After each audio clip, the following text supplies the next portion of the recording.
എത്ര പഠിപ്പുള്ളവർ, എത്ര പണ്ഡിതന്മാർ, എത്ര ജ്ഞാനികളാണെന്ന് അഭിമാനിക്കുന്ന ഗുരുക്കന്മാർ, ശിഷ്യന്മാർ,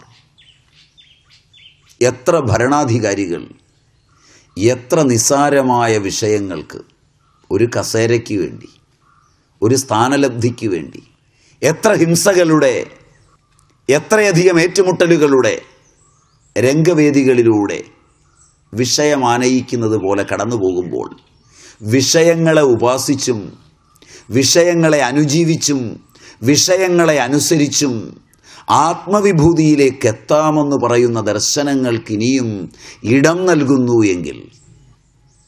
എങ്കിൽ നിങ്ങൾ പൂരിപ്പിച്ചാൽ മതി. നല്ലപോലെ ആലോചിച്ച് നോക്കുക. നമ്മൾ കാണുന്ന ചുറ്റും നോക്കുക. നമ്മുടെ ചരിത്രത്തിൻ്റെ ആദിമ സംസ്കൃതി മുതൽ ഇന്നുവരെ, ജീവിതത്തിൽ ഇന്നുവരെ ഒരു പ്രയോജനവും തരാത്ത ഒരു വിഷയത്തിൻ്റെ ദർശനത്തിൽ മതിമറന്ന് അതുവരെ ഉണ്ടായിരുന്ന ബന്ധങ്ങളെ മുഴുവൻ കളഞ്ഞു കുളിച്ച് സ്നേഹിതർ ശത്രുക്കളായി,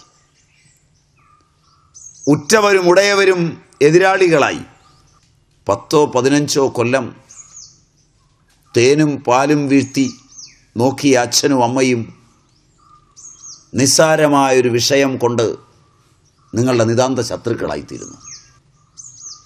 താഴെ വെച്ചാൽ ഉറുമ്പരിക്കുമെന്നും തലയിൽ വെച്ചാൽ പേനരിക്കുമെന്ന് ഓർത്ത് വളർത്തിയ മക്കൾ ഒരു വിഷയത്തിൻ്റെ കാര്യം വരുമ്പോൾ അച്ഛനും അമ്മയും ആയിരുന്നിട്ട് കൂടി അവരെ ശത്രുക്കളായി കാണുന്നു.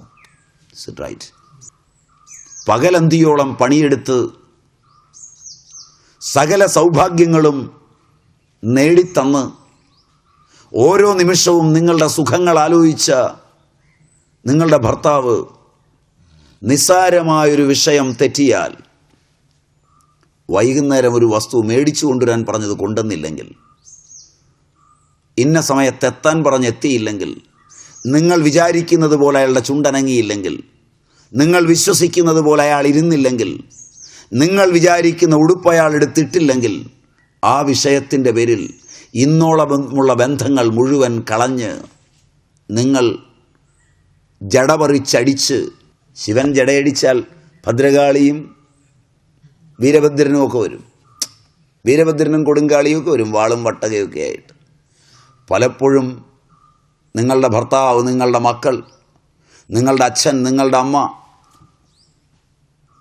ജീവിത സൗഭാഗ്യത്തിൻ്റെ നാളുകളിൽ നിങ്ങളോടൊപ്പം നിന്നവർ ഒരു വിഷയത്തിൽ നിങ്ങൾ മതിമറന്ന് കഴിഞ്ഞ് നിങ്ങളെ ആ വിഷയം ബന്ധിച്ച് കഴിഞ്ഞാൽ, ആ വിഷയം മാത്രം നിങ്ങൾക്ക് പ്രാധാന്യമുള്ളതും അയാൾ അപ്രധാനവുമാകുമ്പോൾ, നിങ്ങൾ നിങ്ങളുടെ മുടി പറിച്ചടിക്കുമ്പോൾ, അതിൽ നിന്ന് വീരഭദ്രനും കൊടുങ്കാളിയും ഒക്കെ ഉദയം ചെയ്യുമ്പോൾ, സ്നേഹം മാത്രം കൈമുതലായി നിങ്ങളെ കാത്തിരുന്ന് നിങ്ങൾക്ക് ആഹാരവും ഉണ്ടാക്കി നിങ്ങൾക്ക് വെച്ച് വിളമ്പിത്തന്ന് നിങ്ങളുടെ കുട്ടികളെ പ്രസവിച്ച് നിങ്ങളോടൊത്തുള്ള സൗഭാഗ്യത്തിനായി ജീവിച്ച് പോകുന്ന നിങ്ങളുടെ പതിവ്രതയായ ഭാര്യ നിങ്ങൾ ഏതെങ്കിലും ഒരു വിഷയത്തിൽ മതിമറന്നു കഴിഞ്ഞ് ആ വിഷയം നിങ്ങളെ ബന്ധിച്ചു കഴിഞ്ഞാൽ, ഇന്നലെ വരെ എൻ്റെ കരളെ എന്ന് വിളിച്ചത് ഇന്ന് വിളിക്കുമ്പോൾ കുലടയെ എന്ന് വിളിക്കാൻ മടി കാണിക്കാതെ നിങ്ങളുടെ നാവുകൾ വഴങ്ങുമ്പോൾ, അതിൽ നിന്ന് അശ്ലീല പദങ്ങൾ ഉതിരുമ്പോൾ, നിങ്ങളുടെ കാലും കൈയും അവരെ ഉപദ്രവിക്കുമാറ് ചലിക്കുമ്പോൾ, ജീവിത യാഥാർത്ഥ്യത്തിന് മുമ്പിൽ വിഷയവും വിഷയബന്ധവും വിഷയബന്ധനവും ആധ്യാത്മിക നഭോമണ്ഡലത്തിൽ വലിയൊരു ചോദ്യചിഹ്നമായി നിൽക്കുമ്പോൾ, എവിടെയാണ് വികാരങ്ങളെ ആനയിച്ച് ആധ്യാത്മിക ഭൂമിയിലേക്ക് എത്തുക? ഇതുവരെ ബഹിരംഗ യോഗത്തിൻ്റെ കർമ്മ തലങ്ങളെ വെച്ച് അതിൻ്റെ സ്വരൂപമാണ് കണ്ടത്. കർമ്മസ്വരൂപം ഇത്രയും വിസ്തൃതമാകുന്നു നമ്മിൽ. ഇതിൽ ഒരിടത്തു പോലും നമുക്ക് നിയന്ത്രണമില്ലാതാകുന്നു എന്നുള്ളതാണ് വസ്തുത. പക്ഷേ ഇതെല്ലാം നടന്നുകൊണ്ടിരിക്കുമ്പോഴും നാം ധരിച്ചു വശാകുന്നത് നമുക്ക് നിയന്ത്രണമുണ്ടെന്നാണ്.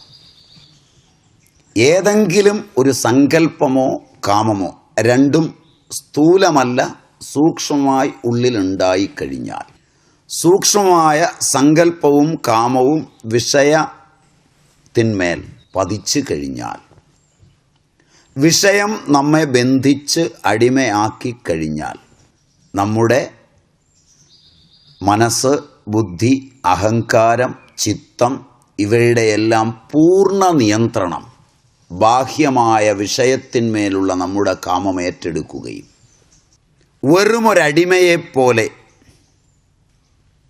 നാം മാറുകയും ചെയ്യുന്നു. ഇങ്ങനെയുള്ള ഒരു ലോകത്ത് നിന്നുകൊണ്ടാണ് സ്വന്തം കഴിവിനെക്കുറിച്ചും സ്വന്തം ചിന്തയുടെ ബലത്തെക്കുറിച്ചും സ്വന്തം നേട്ടങ്ങളെക്കുറിച്ചും സ്വയം എടുത്ത തീരുമാനങ്ങളെക്കുറിച്ചുമെല്ലാം നാം പലപ്പോഴും അഭിമാനിക്കുന്നത്.